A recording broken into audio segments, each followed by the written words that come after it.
샬롬, 주님의 평강이 여러분과 함께하기를 기원합니다. 오늘 성경 읽기와 말씀 묵상을 통해 하나님의 말씀을 깨닫는 지혜와 기도하고 간구하는 모든 것들 위해 응답의 열매가 충만하기를 소망합니다. 오늘 성경 읽기 내비게이션은 출애굽기 27장입니다. 너는 조각목으로 길이가 5규빗, 너비가 5규빗의 제단을 만들되 네모 반듯하게 하며 높이는 3규빗으로 하고 그 네 모퉁이 위에 뿔을 만들되 그 뿔이 그것에 이어지게 하고 그 제단을 노수로 싸고 재를 담는 통과 부삭과 대야와 고기 갈고리와 불 옮기는 그릇을 만들되 제단의 그릇을 다 노수로 만들지며 제단을 위하여 노수로 그물을 만들고 그 위 네 모퉁이에 놋구리 넷을 만들고 그물은 제단 주위 가장자리 아래 곧 제단 절반에 오르게 할지며 또 그 제단을 위하여 채를 만들되 조각목으로 만들고 노수로 쌓을지며 제단 양쪽 고리에 그 채를 꿰어 제단을 매게 할지며 제단은 널판으로 속이 비게 만들되 산에서 내게 보인 대로 그들이 만들게 하라. 너는 성막의 뜰을 만들지니 남쪽을 향하여 뜰 남쪽에 너비가 100규빗의 세마포 휘장을 쳐서 그 한쪽을 당하게 할지니 그 기둥이 수물이며 그 받침 수물은 노수로 하고 그 기둥의 갈고리와 가름대는 은으로 할지며 그 북쪽에도 너비가 100규빗의 포장을 치되 그 기둥이 수물이며 그 기둥의 받침 수물은 노수로 하고 그 기둥의 갈고리와 가름대는 은으로 할지며 뜰의 옆 곧 서쪽에 너비 50규빗의 포장을 치되 그 기둥이 열이요 받침이 열이며 동쪽을 향하여 뜰 동쪽의 너비도 50규빗이 될지며 문 이쪽을 위하여 포장이 15규빗이며 그 기둥이 셋이요 받침이 셋이요 문 저쪽을 위하여도 포장이 15규빗이며 그 기둥이 셋이요 받침이 셋이며 뜰문을 위하여는 청색, 자색, 홍색 실과 가늘게꼰 배실로 수놓아 짠 20규빗의 휘장이 있게 할지니 그 기둥이 넷이요 받침이 넷이며 뜰 주위 모든 기둥의 가름대와 갈고리는 은이요 그 받침은 노시며 뜰의 길이는 100규빗이요 너비는 50규빗이요 세마포 휘장의 높이는 5규빗이요 그 받침은 노시며 성막에서 쓰는 모든 기구와 그 말뚝과 뜰의 포장 말뚝을 다 노수로 할지니라. 너는 또 이스라엘 자손에게 명령하여 감나무로 짠 순수한 기름을 등불을 위하여 네게로 가져오게 하고 끊이지 않게 등불을 켜되 아름과 그의 아들들로 회막안 증거궤 앞 휘장 밖에서 저녁부터 아침까지 항상 여호와 앞에 그 등불을 보살피게 하라.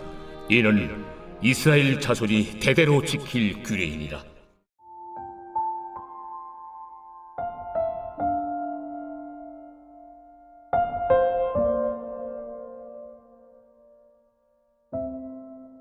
현판, 글씨나 그림을 나무판, 종이, 비단에 쓰거나 새겨서 문 위에 거는 액자류를 말합니다.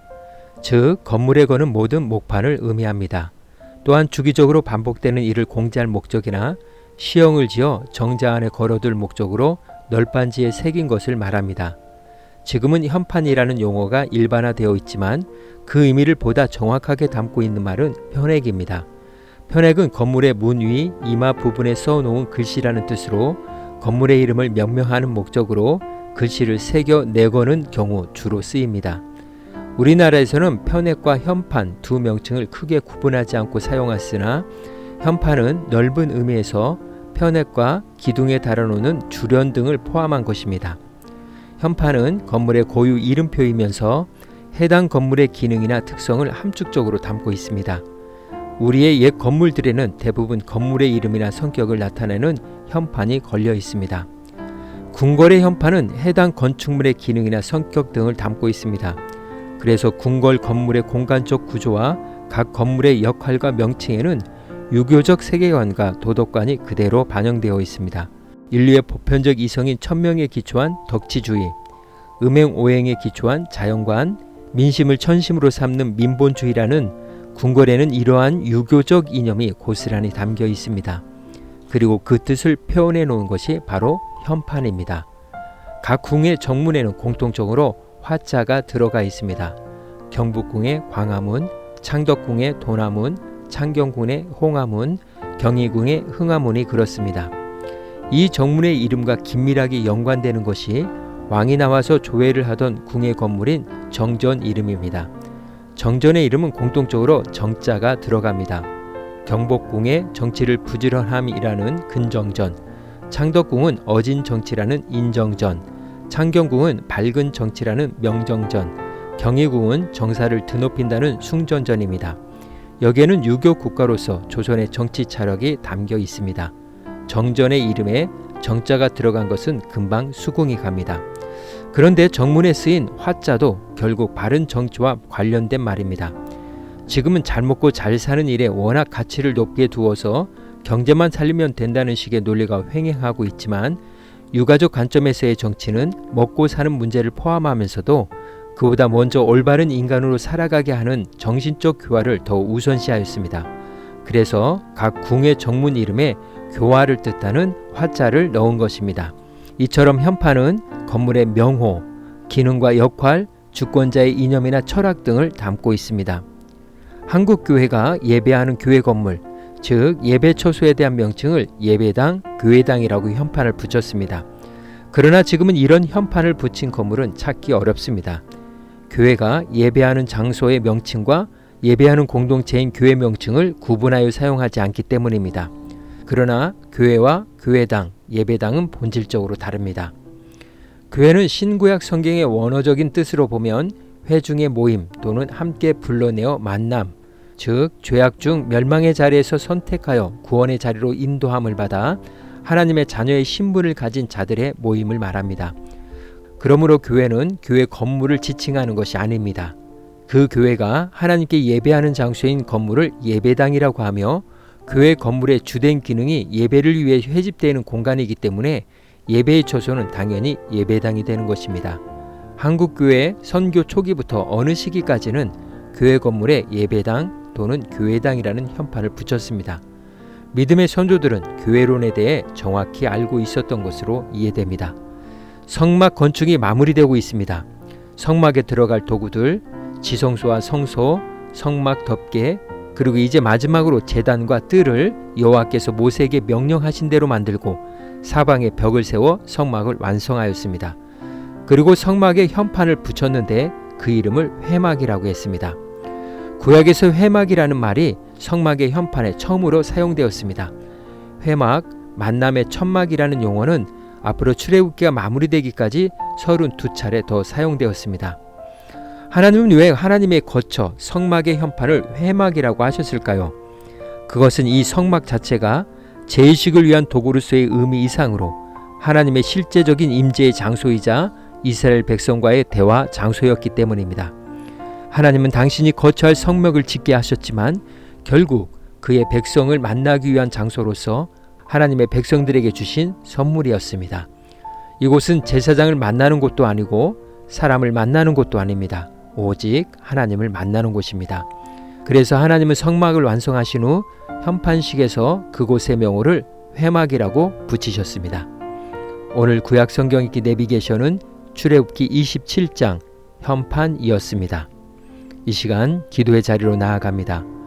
하나님께서 우리를 향한 사랑과 긍휼은 언제나 변함이 없으셨습니다.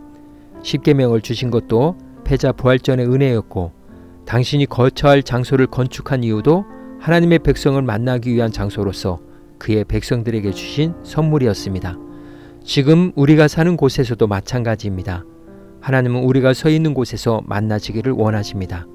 오늘 내가 선 그곳이 하나님과 만남의 장소가 되기를 소망하며 함께 기도의 자리로 나아갑니다.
사랑의 하나님, 주님은 언제나 그 자리에 서 계신데 저는 언제나 주님을 기다리시게만 했습니다. 주님, 이제 주님을 기다리시게 하는 일이 없도록 하겠습니다. 오늘은 이렇게 고백하며 나아갑니다. 나의 현판은 그리스도인입니다. 예수님의 이름으로 기도합니다. 아멘. 이제 음악이 마칠 때까지 자유롭게 기도합니다. 하나님께서 우리의 기도에 귀 기울여 주십니다.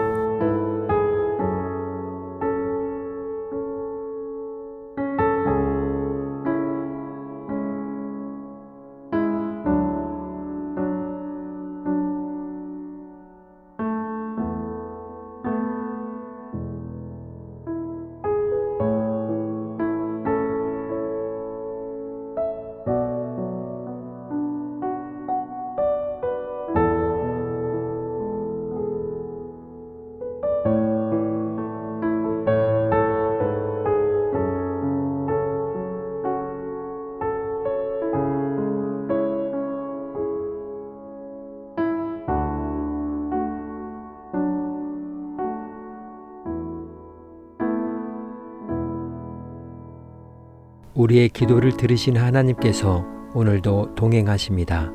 주 안에서 승리하십시오.